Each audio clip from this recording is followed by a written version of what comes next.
parce que les bombardements d'Israël sur la bande de Gaza n'ont pas cessé cette nuit, en dépit des rumeurs de trêve qui paraissent d'ailleurs un peu loin ce matin. Et puis on s'interroge sur l'offensive israélienne pour plusieurs raisons. Le bâtiment de l'agence France Presse, l'AFP, a été touché par une frappe aérienne cette nuit et un obus ou une roquette, on ne sait pas très bien, est tombé à moins de 50 mètres de l'hôtel où se trouve une trentaine de journalistes étrangers, dont l'équipe de BFM TV. Priorité au direct, François-Xavier Ménage, vous avez vraiment été réveillé au milieu de la nuit. Racontez-nous.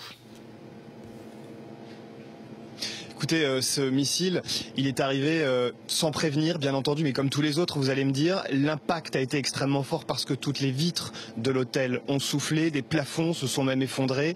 Il n'y a pas eu de blessés, c'est important à dire, mais cet impact, donc à 50 mètres de l'établissement où tout le monde dormait, à 5 mètres précisément de l'endroit où les directs effectués par plusieurs télévisions, dont BFM TV la nuit dernière, eh bien là où ces directs avaient lieu, ce qu'il faut comprendre, c'est que le cratère représente environ 15 mètres de diamètre, donc c'est effectivement un engin puissamment explosif qui est tombé là. Alors, il y a d'autres explosions, beaucoup d'autres explosions qui ne concernent pas évidemment des endroits où étaient les journalistes, qui ont eu lieu dans la ville de Gaza. Juste un exemple concernant par exemple la marine israélienne. En l'espace d'une heure, à quelques kilomètres des côtes, l'équivalent de 150 salves ont été lancées vers le nord notamment et le sud de Gazaville. Et puis des hélicoptères, des avions, des drones qui sont rentrés en action une très bonne partie de la nuit et qui sont toujours en train d'effectuer des frappes chirurgicales dans certains endroits.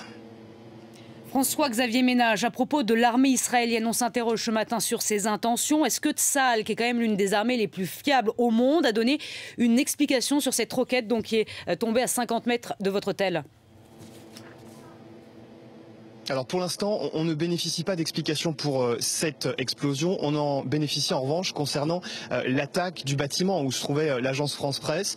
L'armée de Tsahal, par la voix justement de l'AFP, dit eh bien, que l'explosion visait un autre étage où se trouvaient des bureaux militaires du Hamas et que la cible était tout à fait identifiée et que donc il y a eu ces frappes chirurgicales. Pour autant, il y avait bien quelques étages en dessous un photographe de l'agence France Presse qui se trouvait là.